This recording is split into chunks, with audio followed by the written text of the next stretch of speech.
भी धन्य जीवन बनाएंगे राम जी, शबरी निहारे। तो मैया अब कब लगोगी भगवान के चिंतन में? बहुत चली गई आपकी, गई बहुत थोड़ी रही। नारायण अवचेत काल चिरैया। कौन सी चिरैया? काल चिरैया चुग रही निस दिन आयु खेत। ये काल, आपके सिर पे कौन बैठा है? काल। शंकर जी के गले में कौन है? नाग। नाग मतलब काल। काल अव्याल मुखग्रास त्रास निर्णास हेतवे। सांप को क्या बोलते हैं? सांप मृत्यु है ना। सांप दिख जाए मतलब काल दिख गया। शंकर जी काल को कहां लटकाए हैं? हाँ, क्योंकि शंकर जी के हृदय में कौन है? सदा वसंतम हृदयारविंदे भवम भवानी।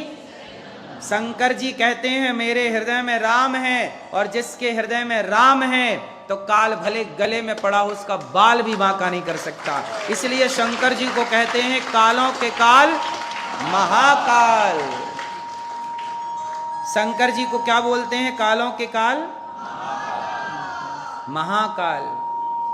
मेरी मां, आपसे बस मेरी यही प्रार्थना है कि आप इस विज्ञान को समझो कि जीवन का उद्देश्य है शादी करना, विवाह करना, बच्चे पैदा करना, पैसा कमाना। सब कमा लो, सब कर लो। इसके बाद अब कबीरदास जी का एक दोहा मैं बोल रहा हूं, वो आपके इस प्रश्न का उत्तर होगा और आप सब उसका उत्तर देंगे। हम अर्थ ना करेंगे, आप बताएंगे। चलती चक्की देख कर दिया कबीरा रोय, दो पाटन के बीच में साबुत बचा न कोई। चलती चक्की देख कर दिया कबीरा, दो पाटन के बीच में साबुत बचाना। क्या अर्थ हुआ? ठीक है, आप बताओ क्या अर्थ हुआ? मृत्यु निश्चित है। आप बताओ क्या अर्थ हुआ मैया? चलती चक्की देखकर। चक्की में कितने पहिया हैं? दो पाट है ना। चक्की में दो पहिए हैं, ऐसे जीवन में भी दो पहिए हैं, जन्म और मृत्यु। जन्म मृत्यु का पहिया चल रहा है, और इस पहिए में हम सब क्या हो रहे हैं? पिस रहे हैं। क्या हो रहा है? हम सब पिस रहे हैं। जन्म लिया फिर मर गए। आप जितने लोग बैठे हैं, आपका इस धरती पर करोड़ों बार जन्म हो चुका है, और आप लोग करोड़ों बार मर चुके हैं। आपका फिर जन्म होता है। पुनरपि जननम पुनरपि मरणम पुनरपि जननी जठरे शयनम। इसलिए जन्म मृत्यु से बचना हो तो क्या करें?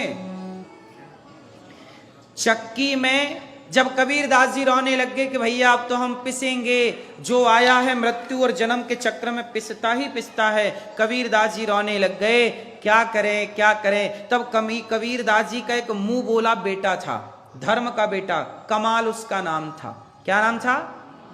कबीरदास जी के बेटे कमाल ने कहा पिताजी चलती चक्की चलने दे, चलती चक्की चलने दे, और पिस पिस आटा होए, पर कीले माही जो रहे सो बाल न बांका होए। चक्की में कील होती है बीच में, उसमें यदि दाना चला गया गेहूं का या जो भी दाना, तो कितनी भी चक्की चले पर वो एक दाना जो कील के पास है वो पिसता नहीं है। हाँ या ना? उसी तरह सब लोग पिसेंगे जन्म मृत्यु के चक्र में, पर जो भगवान की शरण में चले जाएंगे वो पिसने से बच जाएंगे। इसलिए आपको जन्म मृत्यु से बचना है तो भज गोविंदम गोविंदम भज मूढ़ मते। भगवान का चिंतन करो।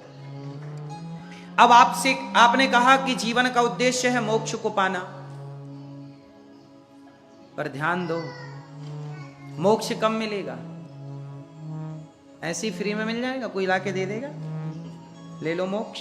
नहीं। मोक्ष पाना है तो भगवान के चरणों में समर्पण कीजिए, और जब समर्पण कर देंगे तो भगवान की कृपा से जन्म और मृत्यु का ये जो आपकी बीमारी, आपके पास सबसे बड़ी बीमारी कौन सी पता है? आपके पास जन्म मृत्यु नाम की एक बीमारी है, और ये बीमारी सबको लगी हुई है। इस बीमारी से कोई हमें छुड़ा सकता है तो इस बीमारी से ठीक करने वाले डॉक्टर भगवान हैं। इसलिए भगवान की शरण में जाओ। प्रभु, जन्म मृत्यु से हमें कोई बचा सकता है तो आप बचाइए, और जन्म मृत्यु से छुटकारा दिलाकर प्रभु अपने चरणों में स्थान दीजिए, अपना दास बना लीजिए, अपना बना लीजिए।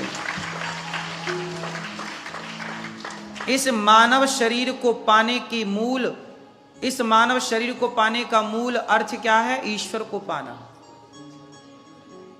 किसको पाना? अच्छा ये बताओ, धर्मराज युधिष्ठिर ने महाभारत जीत लिया, दुर्योधन महाभारत हार गए। दुर्योधन महाभारत हार के क्या पाए और धर्मराज युधिष्ठिर जीत के क्या पाए? बोलो। हारने वाले भी चले गए और जीतने वाले का भी पता नहीं। चाहे आप जीत जाओ मेरी मां, चाहे आप हार जाओ, अमेरिका हो, भारत हो, सब जगह के राष्ट्रपति बनते हैं, प्रधानमंत्री बनते हैं। प्रधानमंत्री बनने के पीछे कितनी भाग दौड़ होती है। चलो बन जाओ आप प्रधानमंत्री, लेकिन बन के भी क्या पाओगे? क्या पा लिया उन लोगों ने जो बने थे? मनमोहन जी थे तो हमारे वर्तमान पूर्व प्रधानमंत्री, पर वो प्रधानमंत्री होने के बाद तो उसको ठीक ठीक चलाइए, सिस्टम को ठीक ठीक करिए। आपको कोई जिम्मेदारी दी गई उसे बेहतर निभाइए और निभा के चलिए। आगे चलना है। यही हम लोग क्या है, गंगा बहती है लेकिन कुछ पानी क्या होता है, नदी में ही कोई गड्ढा होता है किनारे तो पानी भर जाता है। एक बात बताओ, गंगा बह रही है और गड्ढे में गर्मियों में पानी कम हो जाता है तो गड्ढों में पानी भर जाता है।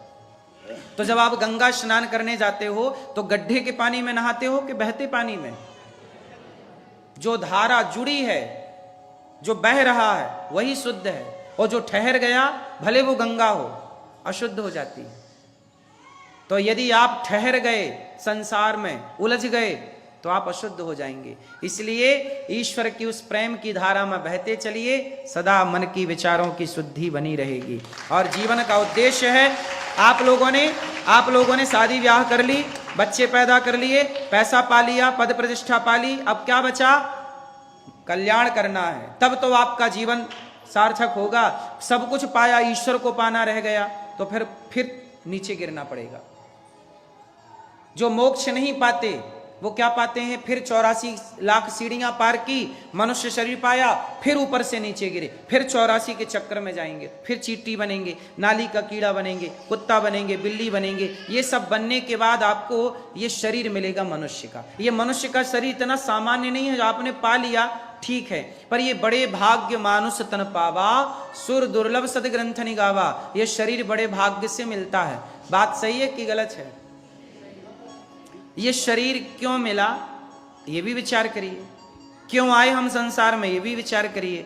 इसलिए जीवन की सार्थकता है प्रभु को पाना। दुर्योधन भी मर गए, दुर्योधन भी मरा, और मृत्यु तो अर्जुन की भी हुई। बोलो हाँ कि नहीं मरे? बर्फ में पिघल गए थे, ये सब रह गए थे, अर्जुन इत्यादि। मरा दुर्योधन भी, मृत्यु तो अर्जुन की भी हुई। मरना तो सबको पड़ेगा। फर्क इतना है कि अर्जुन अच्छे काम करके मरे, दुर्योधन बुरा काम करके मरा। मरना सबको है। अभी आप डिसाइड करिए कि किसी महिला के कपड़े उतारा दुर्योधन ने, दुशासन ने, और कपड़े उतार